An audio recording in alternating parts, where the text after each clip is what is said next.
And good morning, good afternoon, good evening. Welcome back sa ating channel na It's a Shop. So update ko lang kayo. May mga beginner friendly tayo dito na mga Nepenthes na bago. Ito yung mga mga classic cultivar na ito yung mga Nepenthes na mahirap tsugihin. Kasi sila yung mga matitibay na lowland hybrids or Nepenthes, no? So ito yung Bloody Mary na tinatawag dahil sa kanyang mapula na picture, no? So ampullaria to na hybrid, kaya mahilig mag-bisal. So meron din tayo ditong Nepenthes Wish or Nepenthes Best Wish. So hindi masyadong kilala to. Hindi ko alam kung bago to or hindi lang masyadong kilala sa carnivorous plant community, pero yung kanyang ferrostome napakaganda dahil medyo siya, hindi siya yung ito, so medyo may ngipin siya na kaunti, lalo na pagka lumaki to. Nakita ko yung mother plant nito, medyo maganda rin. Siguro meron tong, hindi ko lang sigurado kasi tingnan nyo yung meron naman akong maraming mirabilis dati, pero ito kakaiba dahil may pula yung kanyang mga veining ng kanyang leaf. So ang hula ko lang dito, baka hybrid to or complex hybrid ng mirabilis at ibang medyo tuti, no, na Nepenthes. Pero kung merong may alam sa inyo diyan, pwede nyong i-message. Pero ako nag-research na ako na medyo marami-rami. Kahit si ChatGPT tinanong ko na, pero hirap siyang makahanap ng picture ng mother plant ito. Maaring ayan, maaring bago-bago, pero hindi natin alam. Natin, i-observe natin kapag nag-produce na ng mga bigger picture dito sa ating growing area. Tapos ito naman si X Hookeriana, isa to sa mga pinakamatibay din na Nepenthes. Ayan, medyo mabilis rin pong dumami kasi ampullaria hybrid rin to, no? So nandito na yung ating mga Andromeda at nagugustuhan nila yung setup dito na medyo less yung shade, no, na medyo maraw-araw na. Tapos eto naman yung wala yung to pulang gaya. So ayan, itong gaya na to mas nagiging dark by coloration na ito. Hindi ko lang alam kung ito yung same gaya na yung dati, kasi yung gaya na tandaan ko medyo darker brownish nga yung kanyang dark red pala yung kanyang mga picture, pero ito mapula. So anyway, ito yung apat na Nepenthes na inad natin, kasi maraming mga beginner ngayon na naghahanap sa akin ng mga beginner friendly na mga Nepenthes. So ito na yun, no? So nung baguhan pa lang ako, ito rin yung mga kinolek ko na pwede nyong kahit ilagay nyo sa terrace or sa labas, kaya nila, no? Pero syempre acclimate nyo pa rin tulad ng ginawa ko ngayon.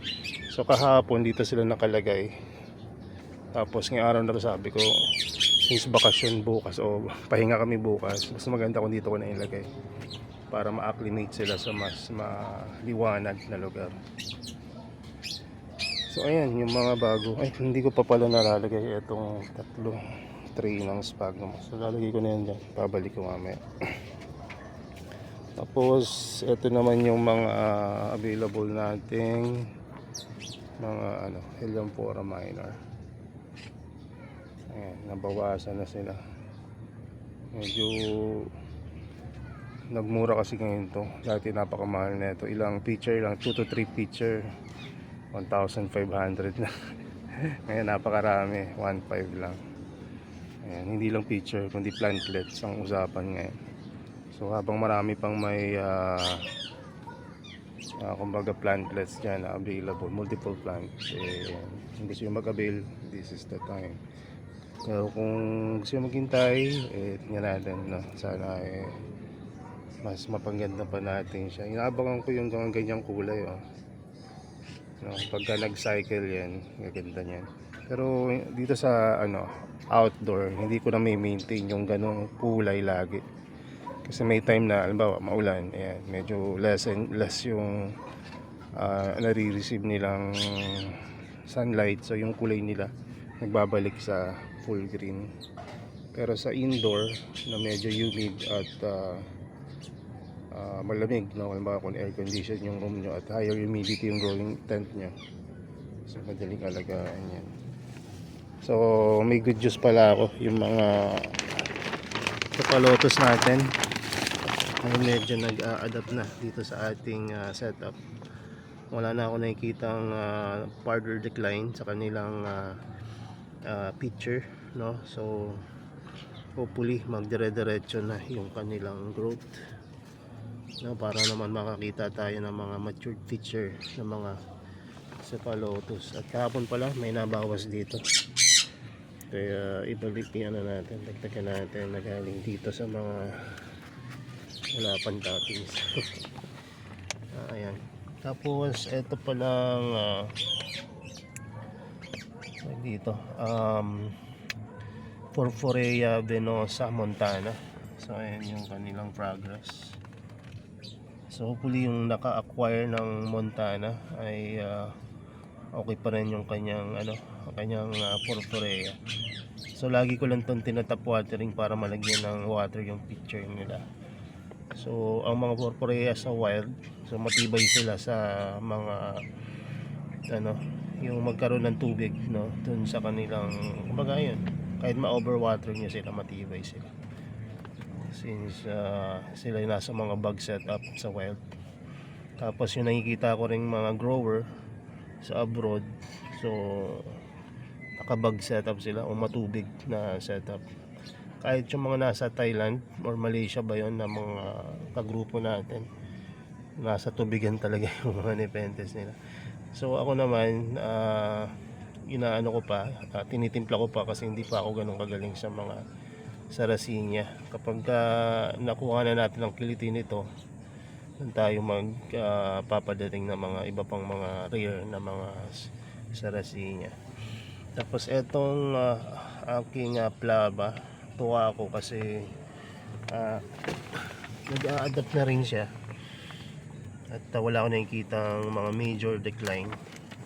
So ito nga kanina nakita ko, sabi ko ba may tuyo, kakaiba to kasi nung mga nakarang araw wala ko nakikitang mga decline. Tapos nung ito nakita ko, sabi ko ito meron na akong resolve yung issue. Pero nung tinignan ko yung plant, okay naman kasi nabali lang pala yung leaf niya, kaya ganun. Pero yung kabuuan ng plant, hanggang titignan nyo, okay naman siya.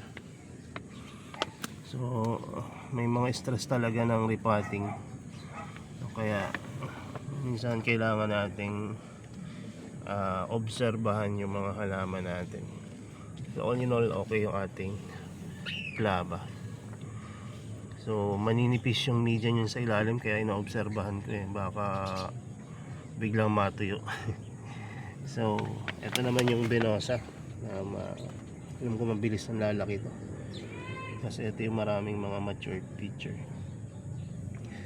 Ayan, yung capensis naman natin, ay capensis tuloy, Madagascariensis. Ayan, okay na okay. So hindi ko na masyadong ipapakita yung Madagascariensis kasi hindi naman tayo magre-release pa yan at may-ari na yan. So ito yung update sa atin sa mga sa taas, sa bromeliads. Ayan, matibay talaga ang bromeliads. Ito naman yung BFP, same as before. Acclimating na rin si lettuce, panel trap or trichiterfol. Ewan kung tamang pronunciation. Dito si lettuce, ayun, nag-upright growth. Hindi ko alam kung anong itsura niyan pagka nag-upright na. Mare-retain pa rin ba niya yung pagiging mukhang lettuce niya kapag nasa pulsan siya. So tingnan natin.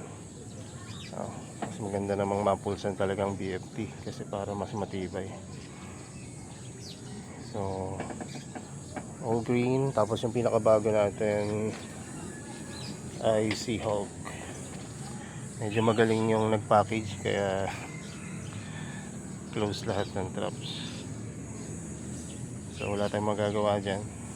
Hindi natin kontrolado yung courier ngayon. Talagang kailangan lang natin galingan talaga yung packaging. So meron ding bumili sa atin na medyo nadisgrasya yung kanyang order. Ganundahan pa naman natin yung packaging pati yung mga plants na kasama. So sa mga reseller namin, mag-message lang kayo, tingnan natin kung ano yung magagawa natin dyan sa mga halaman nyo, kung paano natin mapapaganda ulit, no? Speaking ng mapapaganda, naikwento ko tuloy dun sa aking reseller na nung time ng pandemic may kinukuhaan ako dati sa Bukidnon. Tapos biglang pumutok yung balita na lockdown, ganyan. So dumating sa akin yung halaman after 2 to 3 weeks. Kaya pagka open ko ng package, yung iba tunaw na, o yung iba mga 2-3 traps na lang, na walang 3 rhizome pala, hindi traps, ubos na talaga. So doon ako natuto talaga mag-alaga ng Venus flytrap. Kaya ngayon tingnan nyo kung gaano karaming Venus flytrap dito. So sa mga challenges na gano'n, talagang mapanghihinaan ka talaga, pero kailangan mong bumangon kasi wala namang ibang magagagawa nun. Ikaw lang yung may alam kung paano alagaan yung mga halaman na yun. Kailangan mo talaga mag-isip ng paraan kung paano mo ulit mapapaganda, pero wag mong isipin na magpapabagsak sa iyo, kundi magpapagaling pa sa pag-aalaga. At malalaman mo rin bilang pag ano na ito, no, kung sakali mag-out ka, hindi mas gagandahan mo yung packaging kaysa dun sa mga na-receive mo.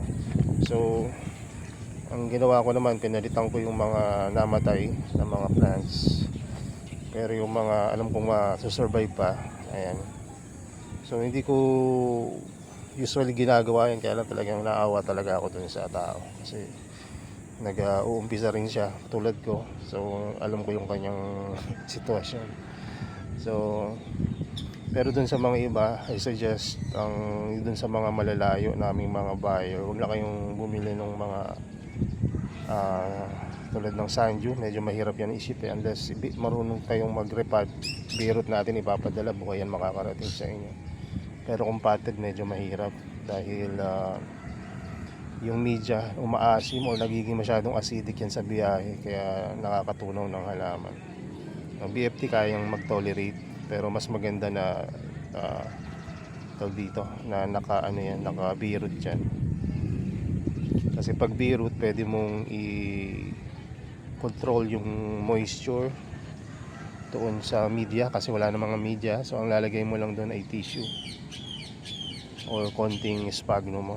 So sa akin kasi pagka mo-order ako sa abroad, naka-konting media lang sila, tapos medyo hindi ganun kabasa.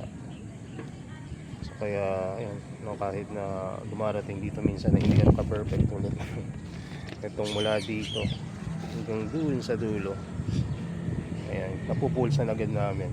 At ang advantage kasi ng pulsan, hindi mo na siya kailangan na paulit-ulitin ng acclimation. So pag pinulsan mo siya, syempre may mabiburn tulad na ito, nabiburn yung mga ano, pero makaka-recover yan. Malakas yung, kumbaga, malakas yung paniniwala nakakayanin ng mga halaman yan, no, yung pulsan. Mas mataas yung chance na mabuhay sila sa pulsan kaysa ilagay nyo sila sa mas humid o shaded na lugar, kasi madaling matunaw kapag naka-high humidity o mabasa. Pero kung natutuyo yung mga makatutunaw sa kanila, no, yung mga pagkabulok na yan, ayan. So magandang bagay yun na maiwasan nyo yung root rot. So kaya may papansin nyo sa mga nag-aalaga ng cephalotus, di ba? Hindi sila nagtatap water masyado kasi iniwasan nila yung mabasa. So water tray, no, para tuyo yung mga, ano ba yung sinasabi kong matutuyo? Ito yung mga itim na to, na mga traps. Hindi pwedeng laging basa yan, kasi pag nabasa yan, ayun yung pagsisimula ng pagkabulok. So pag natuyo yan, hindi sila nakakapag-cause ng ng rat, no? So kaya nga pagka konti pa lang yung halaman nyo, no, pwede nyo tanggalin yung bago nyo itanim. Pero kung tulad ko na yan, dire-diretso na nilalagay agad namin sa planter or sa seedling tray, hindi na namin tinatanggal yan, nahayaan lang namin. Kasi sa experience namin, abutin lang yan ng mga 3 linggo. Makikita nyo na yung improvement na magpo-produce na yan ng mga matured crops. Hindi pa ganun kalaki pero matured crops. Tapos after mag-roset niyan, tutubuan naman yan ng mga upright growth kung nag-upright yung inyong cultivar. Tapos yung upright growth na yun, malalaki na. Lalaki na rin yung rhizome yan. At pag nag-cycle uli yan, magpo-produce na yan ng mga mas malalaking plantlet sa paligid. So may time rin na magdo-dormant siya na napakabagal ng growth at ilan lang yung magsusurvive ng mga traps. Pero huwag kayong mag-alala, yung rhizome yan intact pa. So pag tumubo yun, mas maraming halaman yung tutubo. So ang isa sa mga pinakamagandang instruction, huwag nyong galawin.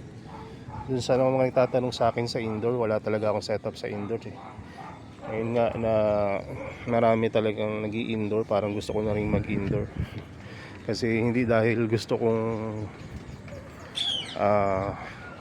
baga yung gusto kong mag-setup talaga yung indoor, kundi para sa mga buyer ko na naka-indoor, para mag-guide ko sila, ma-experience ko rin yung mga challenges sa indoor. So iniisip kong lagyan ng grow light kahit isa lang dito. So dito ko lalagay kasi ito yung pinakamalilim, halos wala akong malagay na halaman na magta-thrive dito dahil konti lang yung mga shade loving plants na alam ko na pwede kong alagaan dyan. Karamihan ay ang hirap isip pag shade loving plant kasi ilang araw lang natutunaw na. So tingnan natin kung anong pwede nating mai-indoor. Kahit yung pinaka maliit lang na grow light, strip light or kung ano man. No, kung may suggestion kayo, no, pwede nating itry yan. Para kapag may mga nagtatanong sa inyo, ma-guide ko rin kayo. So pagka may nagtatanong kasi, binabase ko lang yung sagot ko dun sa mga nakausap ko. Base rin sa mga nabasa kong article. So wala talaga akong experience sa mga grow light na yan. Dati may nag-offer sa akin na i-feature ko yung kanilang grow light, pero nung time na yun talagang fully outdoor ta rin talaga ako hanggang ngayon eh. So hindi ko tinanggap kahit na libre yung grow light. So ayan, ito yung Dutch. Ayan naman yung Dragon's Breath. At ito yung napakagandang Joe. So may hinihintay akong mga mas gaganda pa dyan, pero maliliit pa sila ngayon, tulad ng Moon Red at yung Archangel at yung iba pang mga nandito na mga cultivar tulad nung Hornbill. Ayan, pati nung meron din ditong reptile eh. Ayan, so hinihintay natin na lumaki ang mga yan. Makita man lang natin yung ganda ng kanilang mga traps. So yun, so ito lang yung update dito sa ating growing area. Hindi ko na masyadong patatagalin to kasi kailangan kong close itong aking mga mini tent sa baba kasi mabilis natutuyo, no? Ang advice ko lang sa inyo bago tayo itapusin tong video na to, i-check nyo ng mas madalas ngayong araw na to. Kung hindi nyo mai-check, mas damihan nyo yung tubig, no? I-regulate nyo yung tubig na nilalagay nyo kasi mabilis nakakatuyo ng mga halaman ngayon. Kahit na sa mga naka-indoor, may mga nagme-message sa akin na biburn yung kanilang mga halaman. Hindi ko alam kung connection. Indoor naman, but parang nabiburn pa rin. Siguro dahil mainit rin talaga ang panahon. So pati kahit na indoor, no? Siguro hindi naman lagi naka-aircon yung mga kwarto ng mga halaman na yun. So ayun, nabiburn sila, nainitan, nada-try. Pero ayun lang yung ano ko sa inyo na mas i-check nyo yung plants nyo. Kailangan diligan. Kung okay pa, edi misting lang ng kaunti. So ayun lang rin yung ginagawa ko dito. At alam ko may mga nakakaranas ngayon ng mga issues about dun sa mga halaman nila dahil sa sobrang init ng panahon. At huwag kayong mag-alala, hindi ako exempted doon, no? Ganun din yung na-experience ko dito. Yun nga lang, dahil na-experience na namin dati yan, so alam agad namin yung gagawin. Diligan ng mas madalas. At lagyan ng ganito, halimbawa UV plastic, lagyan ng medyo shade, no? Tapos balansehin yung dapat balansehin. So yun lang, and God bless, and bye bye.